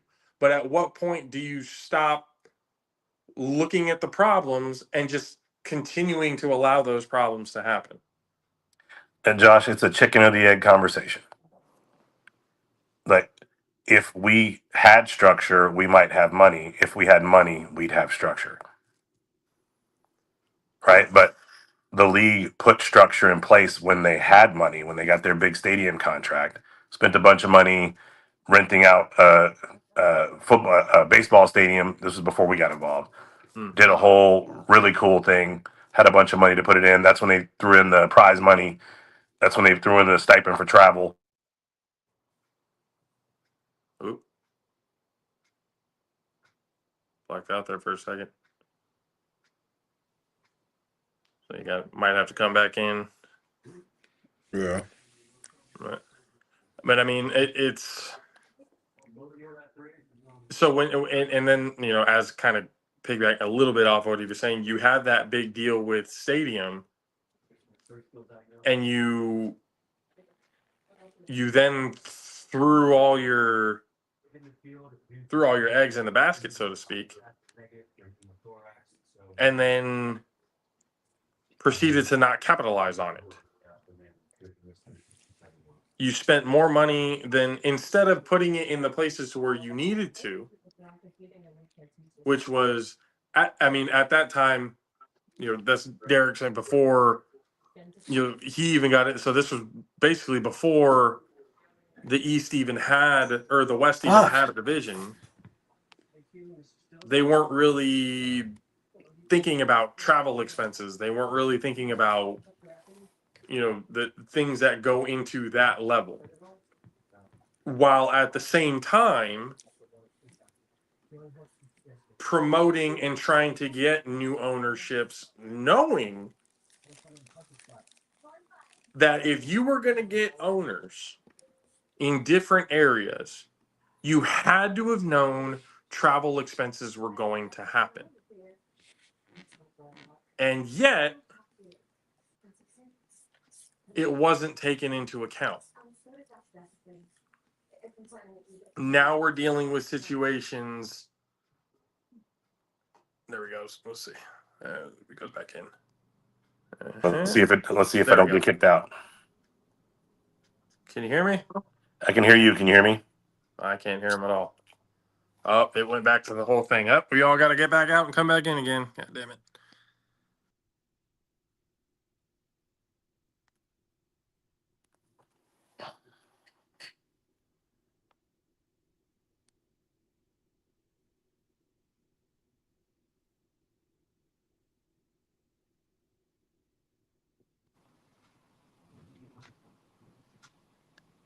Can you hear me? Now I can hear you. Yeah. Okay. So, but you were saying, with the league, with the stadium, stadium deal and everything like that, like. Yeah, there was a cash infusion. They try to do a whole bunch of things to grow the brand, and they did. And once the cash ran out, there was nothing sitting there to supplement it to keep it going. So it's one of those things, right? We need to, in my opinion, where I've landed, it's like we need to lean into who we are and celebrate and do the best with what we've got. And the pie in the sky is nice, but I think the money needs to be in place, and somebody needs to come forward and get some sponsorship dollars in before we start trying to do all this really cool shit like crossplay. I mean, or we need to go to a pro model where team owners are doing what they do. Yeah, I mean, I don't have necessarily the only thing I can have is possible ideas and questions for what can happen. Obviously, Matt Ryan, talking to him, he is very passionate. He knows a lot about what's going on behind the scenes. You can tell by how some of the things that he was saying, who they were directed to. I know exactly who he's directing it to. And for what he knows, there's something going on in that aspect of it to where it makes me question certain things. Now, I don't want to get on too much onto that here. I've already expressed it with the guys and stuff off air. I'll express what I was thinking of it with you off air as well, Derek. But I truly believe at this point in the league's history, being 12 years, as many great championship games, regular season games, as much great football has been played, there's absolutely zero reason why the league should be once again having this conversation. There's plenty of reasons we should be having this conversation. The league doesn't have money like that.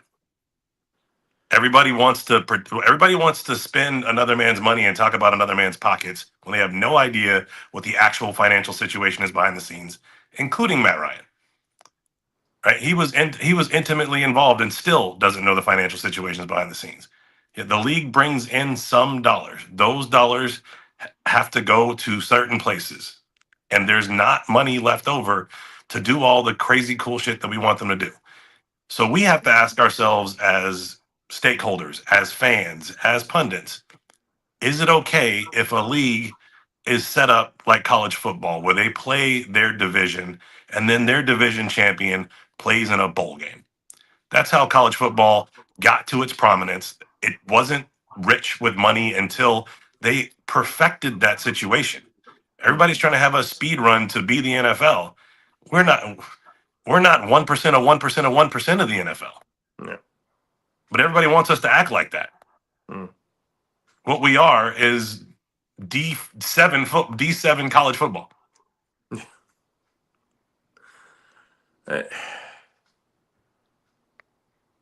Yeah, I mean, and again, I'm just as a fan, and it's more of like, yeah, there's the financials and stuff like that, and that's one of those elephant in the room. We know finances is a very big factor in what you can and cannot do. But when it comes to either the marketing or being able to put out, I mean, the social medias have been doing this year comparatively to the years before hasn't been necessarily, at least what I would consider, up to par. Now, In what regard? The amount, the frequency, as so much the as product. the frequency, viewership, not the product. I'm talking about like the social media views and all that other kind of stuff. It's nowhere near what it was years prior. Well, And Matt had pointed on which social media? out, and not I'm thinking just the A7FL's main social medias. So I are we know talking about Nevada's had its are you own. talking about the YouTube views during our games, or are you talking about something specific? I'm not sure what you're calling social More media. of like, so they're YouTube views during the game, sure, but you're also looking at, you know, the Instagram, TikToks, whatever it is, you know, the small clip highlights and stuff comparatively to what had it's been before, because apparently the editing teams, that there is no more social media editing team like there was before. They're relying heavily on AI now. They're relying heavily, they've cut a lot of the costs when it comes to the editing factor of said social media platforms. That's where the comparisons are starting to come in, comparative to last year, the year before, when you had a full staff of editing, you had a full staff social media team. So now you don't have that team anymore, and now it's become reliant on machine work rather than actual footwork. Well, and I would argue that the data that you're giving is not accurate. I mean, I'm have you going looked? based off Have what you? I've been told. That's all I'm Okay, giving. have you gone and looked at the Instagram yourself to see how many views our posts get on the regular on Instagram versus what they Oh, were there's getting thousands. last year and the Thousands. year before? Last year and the year before, I know there's viral clips that have over 1 million views and stuff like that. We have I have we have a not, viral clip from this year that's got 4 million views. from the Nevadas. No, from A7FL. And which one was that one? The one where the dude starts to return the ball and gets hit and almost goes down to his knees and gets back up. Then that must have just completely just It's missed a my radar then. it's you never know what's going to go viral or why it's going to go viral. To be honest, I could not even tell you why that particular clip is the one that went viral. I can't tell you why the dude from 3 years ago that said there's no way, and that particular YouTube video has over 1 million views, is nothing special or entertaining about it at all. Not really anything special or entertaining about the clip that currently is at 3 or 4 million views. I couldn't tell you, but at the end of the day, what I've seen, and I'd have to go back and research before I'd claim it on air, it seems that our regular Instagram clips have way more regular views and likes and comments these days than they did last year, regardless of if it's AI or not, because the frequency has been done right. When you put out a clip a day and people are used to seeing you in their algorithm and you do a good job being in the algorithm, you get more views, more likes.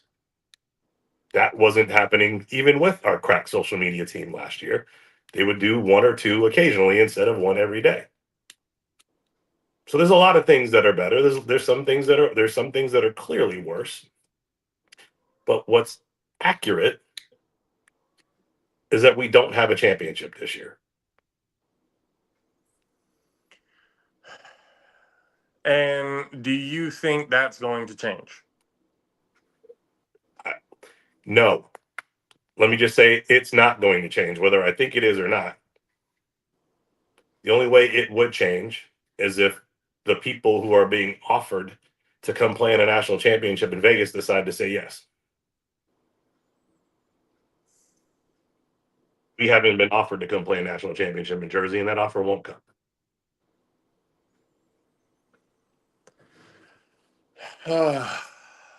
In this late in the day, we'd probably have to say no because of the financials. I don't know if you guys heard, but Spirit Airlines is no longer in business. Yeah. Yeah. So, I don't know and if you that, guys I don't know if you guys have heard, but airplane fuel is up 120, 130% on average, yeah. which is the primary cost of airline tickets. So what traditionally would cost me 22 to 28,000 to bring a team from Vegas to Jersey is going to look more like 35 to 40,000, and I am not doing it. You just got to go buy Spirit, Derek. Just go buy the airline. They need They to give, don't they work need no to, more. they They're need not to in let there me no run more. that myself. Right. Look, give me $100 and all them planes. Fuel them up one For real. time. I got you. I will make that thing make money. I promise. But I mean, it would really would suck to not have it this year, because it could. I mean, like I said, it could be something that if the league survives it, it's gonna be, you're missing some limbs in Yeah, the process. Josh, get it in your head. It's not happening this year, bro. Like literally, it's done and dusted. So many proposals were put in front of so many people, and everybody said no. Now we're past the point. We're basically past the point of no return. Unless somebody comes to the table and say, "Hey guys, I got 50 grand, so you guys can put on a national championship." It's just not happening. So unless you know somebody with 50, we should probably start talking about it and start talking about these games coming up in 2 weeks and the game coming up 2 weeks after that, and start talking about next season and expansion and all the stuff that we've been talking about. What Will was talking about on the call, like making calls to this prospective owners list. I mean, there will be an Arizona team or division next season. I can promise you that. You heard it here first. Will I get an LA team off the ground? I don't know. I really hope that at minimum the accelerators come. Long Beach sounded like they were coming last year, and then it fell off before we started to get into real talks. Calling anybody in Northern California yet? Yeah, the girl I was talking to you about up in Sacramento, still super interested, right? Okay. Still Reno, high level of interest. So All right. if we can get Salt Lake, potentially get Arizona, one or two teams, keep 2 to 3 teams in Vegas, 1 or 2 in Cali, maybe 1 in Reno. Now we've got an 8-team division of travel games, hopefully of high quality, high talent stuff, and then hopefully it's enough for people to be excited about it. And then we honestly should stop talking about cross play until we have a legit sponsor and just play our championship like a bowl game and stop acting like we're bigger than what we are. Yeah, I mean that's in our reality base. Yeah, as much as we would love to have that the interconference play either during the season or during the playoffs or whatever, being realistic with it of what it. And I know a lot of people in the will, it easier path for certain teams that will, that's up to the other teams to get better, and that's just where that ends there. Bitching about it and stuff like that when you're worried about another team instead of, and most of the talks are coming from, or a good amount of the talks at least are coming from players that aren't even in the playoffs right now. So it's just it's one of those. Okay, let's if you're in it, cool, let's talk about it. But if you're not, there's really no room for you to be talking any sort of mess about another team. So it's just right now we got to talk about, like you said, what's realistic. And we can't take away from Interconference that play. though. I mean, you got to realize who we are. Like our players are also our primary fan base, right? So Yep.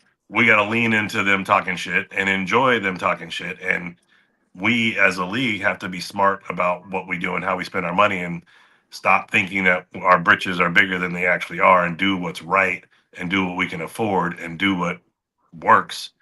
Yeah. And if we Do lean what we into gotta. doing that amazingly, the rest will come into play, just like it did previously. Like we Yeah. leaned into who we were before I got involved, and that got me involved. Yeah. We leaned into what Vegas had to do, and we ended up in Bullhead for a championship. Like when you do those things and you do it right, it works out well. It's when we started trying to do more than that that shit started falling apart. And I'll take the blame for it. I'm the one who said, "Hey, we should be charging more so we can have these." Everybody wants to do crossplay. If everybody really wants to do crossplay, let's raise the fee so everybody can have crossplay. Well. You know, people are like, we raised the fee to $125. Man, the fee was always $100. We were discounting dues down to $50. And division owners were losing money. Yeah. Yeah. So I mean, just we got to be realistic at this point. We got to do what we got to do, and then build from what it is there, and then go from there. And if they're not happy about it, I mean, there's really at this point, if you're not happy about where the league is at, and you're not willing to at least try and come up with a solution and be realistic in said solution, it's probably not going to be the league for you. yeah, look, let's be real.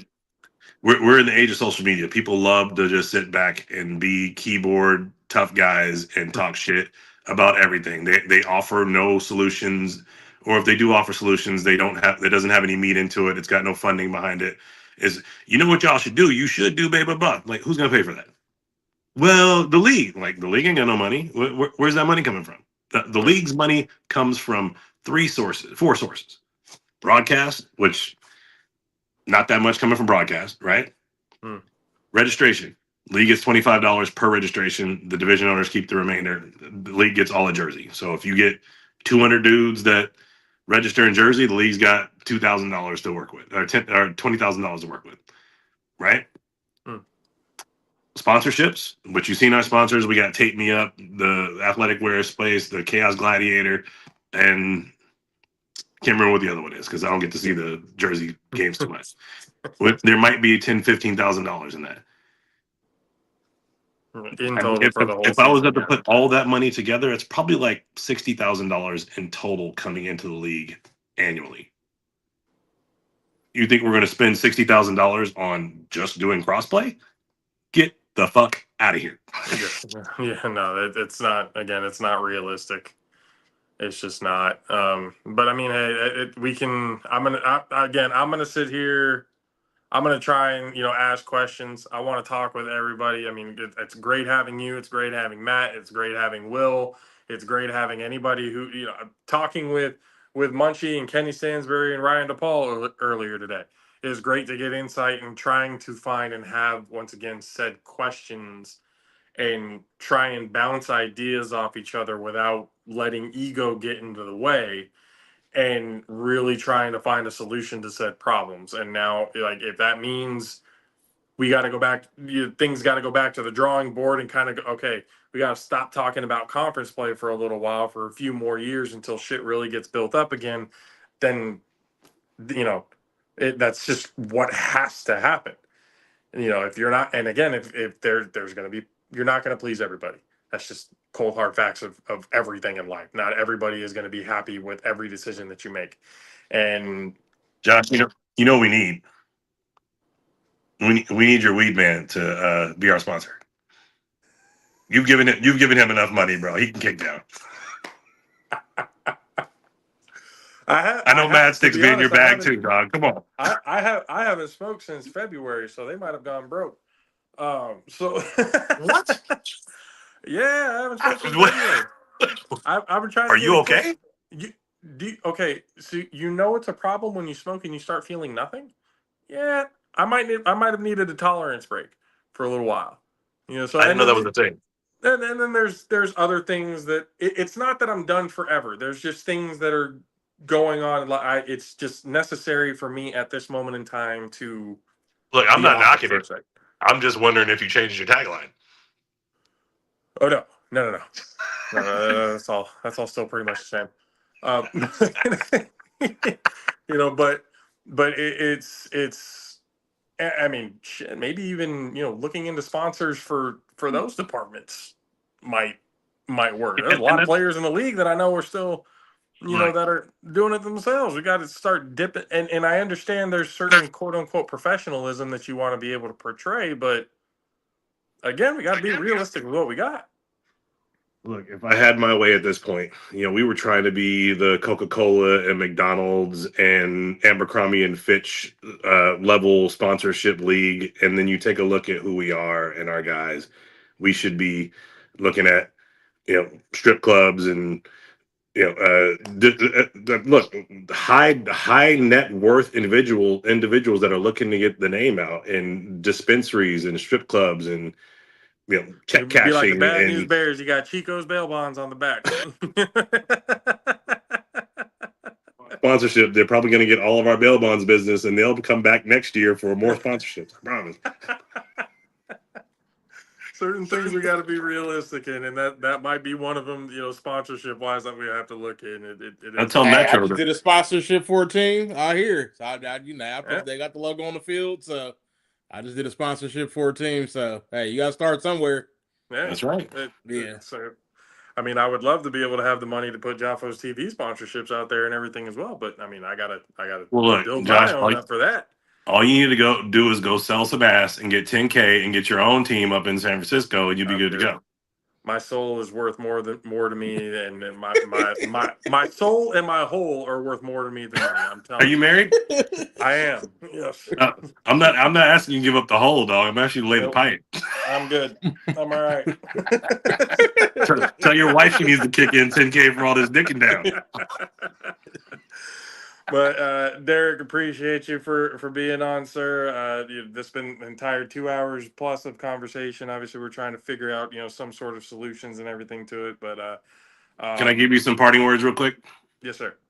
I think we all should try to get as excited as we can about these last two games. Have a great finish up of the season. Celebrate that Sick and Insomniacs get to play each other the third time this season, and Sick with it. It looks a little better than they did the first 2 weeks. That they might have something for the Insomniacs. That's fun. Celebrate that regardless. There's going to be a new champion crowned in the East. BIC is no longer in it. It's exciting to talk about. So there's lots to do, and then we take that and build on it for next season. I mean, what I want to say to you though is I'd love to have another conversation with you to spitball about the things that could or would work. So you and I have a really good understanding of why certain things didn't work in the past. So you know that we tried it already, or the things that you have in your mind that you might want us to try. I'll take it to the league and see what's up. I mean, Absolutely. if nothing else, I'll do it in Vegas. And then I'd like to announce Derek Duncan has signed a contract with the NJCP, and we will have the newest JUCO in America run and operated and managed by Derek Duncan this Hell yeah. fall. Hell yeah, sir. Congratulations on that. And they are paying me to do it. I did not have to pay to have a team. Hey, that's even better. Yeah. That's even better when you don't have to pay out of pocket to get Well, something and the done. beauty of that is obviously we're going to take those up to 130 young men and get them in the best position possible to get recruited to go D1. Yep. But if they don't, guess where they'll probably end up? There's an avenue. There's always an avenue. I'm saying, bro. So, hey, everybody, you guys already know, hit that subscribe button. It takes you less than a few seconds in order to do it.